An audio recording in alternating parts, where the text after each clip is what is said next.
La cerveza sin duda es una de las bebidas más consumidas y más relevantes dentro de la sociedad actual, ya sea a nivel nacional como mundial. Esto se debe principalmente a su carácter comercial y a su estrecha relación al ocio, el relajo, las artes y el entretenimiento. Beber de una buena cerveza con los amigos se ha transformado en un rito obligatorio a la hora de reunirse para compartir experiencias, planes, negocios, etc. Su sabor, temperatura y su bajo grado alcohólico la convierten en la compañera preferida de una buena conversación. Sin embargo, poco se conoce de su origen e importancia a lo largo de la historia.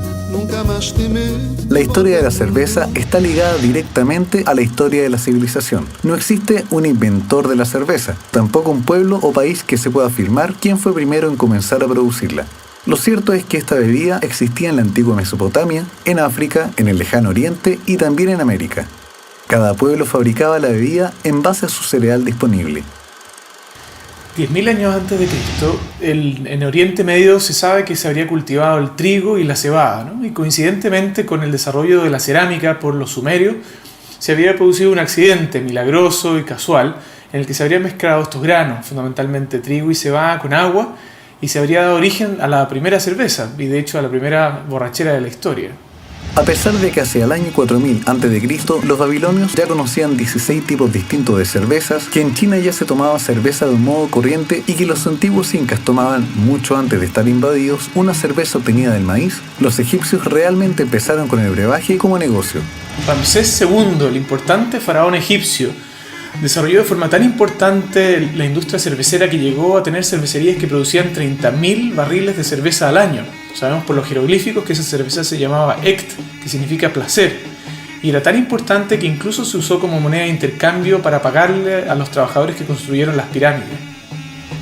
Con el correr de los años, la elaboración de la cerveza se fue sofisticando y diversificando, de acuerdo al lugar de donde se producía, sin aún parecérsele tanto a lo que conocemos como cerveza. Son los germanos y los celtas quienes desarrollan la cerveza como una bebida cotidiana. En cambio, las tribus de la cuenca del Mediterráneo, influenciadas por los griegos y los romanos, se dedicaron más bien a cultivar el vino. Eso explica por qué el desarrollo de la industria cervecera se concentra más bien en el centro y norte de Europa. Hasta la Edad Media, la preparación de la cerveza era un trabajo que se llevaba a cabo en el seno de las familias y naturalmente recaía sobre las mujeres. Luego pasó a ser una verdadera industria que se realizó en cervecerías instaladas en los monasterios y en los pueblos para comercializarla. En Freising, cerca de Múnich, en 1040 el monasterio Weihenstephan obtuvo la licencia para producir cerveza. Es la cervecería más antigua del mundo y cuenta hoy en día con una universidad para la industria cervecera.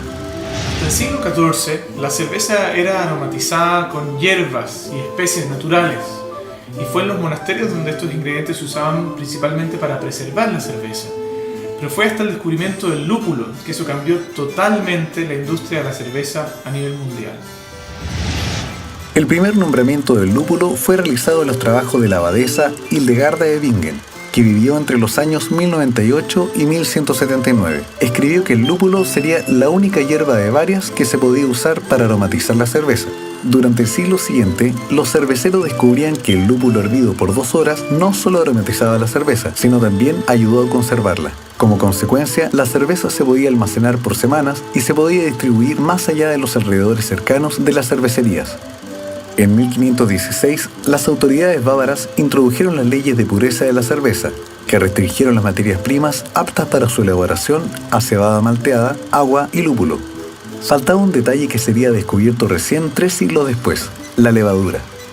Hacia comienzos del siglo XIX, Múnich se había convertido en el corazón de la industria cervecera, época y lugar donde de manera accidental se desarrolló un nuevo tipo de cerveza, Lager, la palabra alemana para almacén. En esos años se almacenaba la cerveza en cuevas con hielo natural que condujo a un nuevo tipo de levadura. De esos años, producir cerveza lager estaba prácticamente restringida al invierno, cuando teníamos el acceso a las cuevas y al frío. No fue sino hasta 1873, hasta el 76, que Carl von Linde comenzó a desarrollar la máquina mecánica de frío, en la que, usando amoníaco, fue capaz de producir frío durante todo el año, lo que permitió la fabricación de cervezas lagers en forma continua. Hasta entonces, el proceso de la fermentación era un proceso casi mágico. Los científicos tenían diversas teorías, pero no se sabía muy bien cómo funcionaba. Todo esto cambió con Louis Pasteur, cuando miró la cerveza por primera vez a través del microscopio, descubriendo el papel de la levadura, un organismo vivo que en el proceso de la fermentación transforma el azúcar a alcohol.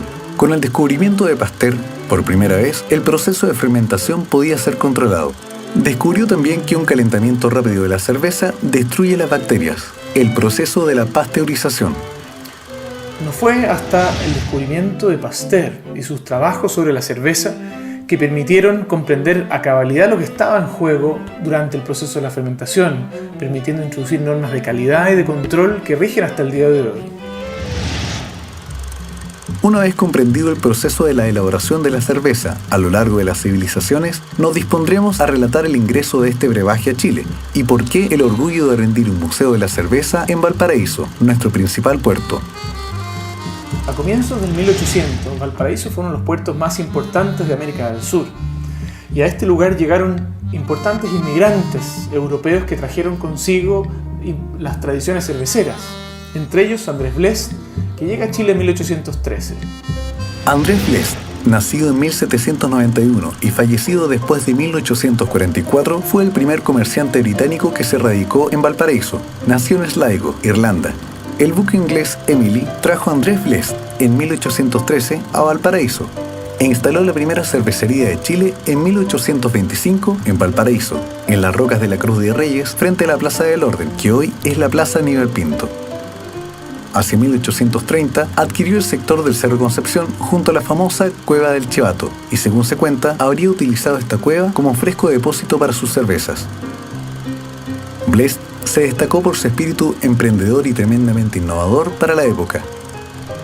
Andrés Blest, enamorado de Chile, invita a sus hermanos Juan y Guillermo a vecindarse en este país. Guillermo, sobre todo, fue un hombre muy importante, fue director de la Escuela de Medicina que estaban haciendo en esa época, de la Universidad de Chile, fue innumerables veces senador de la República y era muy amigo también de Diego Portales, quien le otorgó el título de cirujano mayor del ejército en 1833, y se casa con María de la Luz Gana, dando a luz a el futuro escritor chileno Alberto Vélez Gana, que es autor del Loco Estero, de Martín Rivas.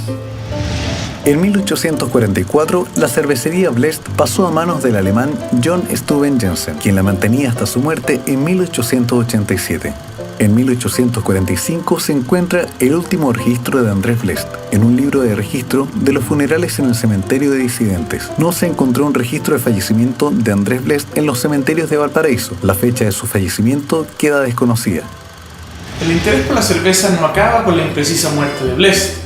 Por el contrario, en Santiago, en 1846, Stumter y Koch fundan la primera cervecería de la capital. Y a los pocos años, en 1846, Joaquín Plageman fundaría en Valparaíso la primera cervecería industrial de Chile. Desde ahí, la industria cervecera en Chile no hace más que progresar. Prácticamente cada ciudad importante de Chile tenía ya su propia cervecería, influenciada por la inmigración de ingleses y alemanes que se comienzan a establecer en estas ciudades por razones comerciales o portuarias. Pero en el comienzo del siglo XX ocurrió una de las alianzas más importantes que determinarían las décadas siguientes de la historia cervecera de Chile. En el año 1901 se unen las compañías Fábrica Nacional de Cervezas de Limache y Fábrica de Cerveza Carlos Cauciño, pasando luego en el año 1902 a llamarse Compañía de Cervecerías Unidas, CCU, asociación que a lo largo de los años se volvería en la única compañía cervecera nacional en nuestro país por varias décadas. A mediados del siglo XX, la CCU se constituye en forma indiscutida en el líder de la industria cervecera en Chile. Significa que el principal estilo de cerveza que se fabrica es lager, son cervezas filtradas, pasteurizadas, con inyección artificial de CO2, afectando claramente su sabor. Para finales de los años 90, cuando ya estaba estandarizado el modelo comercial y el recetario de las cervezas que se ofrecían en el mercado nacional, aparecen en el comercio algunas alternativas de cervezas fabricadas artesanalmente. La industria de la cerveza artesanal ha experimentado un importante repunte, siguiendo las tendencias que hemos visto también en Europa, en Estados Unidos, donde la cervecería artesanal se ha transformado en algo sumamente importante, como parte de un movimiento aún más profundo, donde la gente ya está un poco aburrida de los productos industriales, uniformes, sin carácter, ¿no? Y anda buscando, por ejemplo, la cerveza artesanal, un producto con sabor, con historia. Si bien sería difícil poder hablar de cervezas genuinas de recetarios ingleses o celtas, en el mercado nacional podemos encontrar gran cantidad de tipos de cervezas que se acercan de manera romántica y gourmet a la variedad que habitaba el comercio antes de la masificación de la cerveza lager. Independiente de las compañías que fabrican estas cervezas artesanales, podemos encontrar comúnmente y de manera casi permanente cervezas del tipo ale, sin filtrar, ámbar